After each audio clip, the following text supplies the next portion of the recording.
respiro, la silla y el espacio. No, no, no.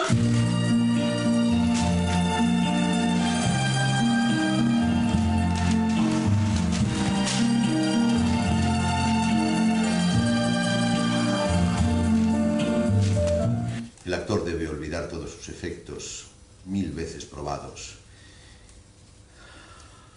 Tiene que olvidar su virtuosismo, olvidar su lenguaje, las palabras y sus significados. El idioma que sale de su boca debe resultarle extraño, incomprensible, como si de repente hablara en chino, como si su boca hablara un idioma que su mente no comprende.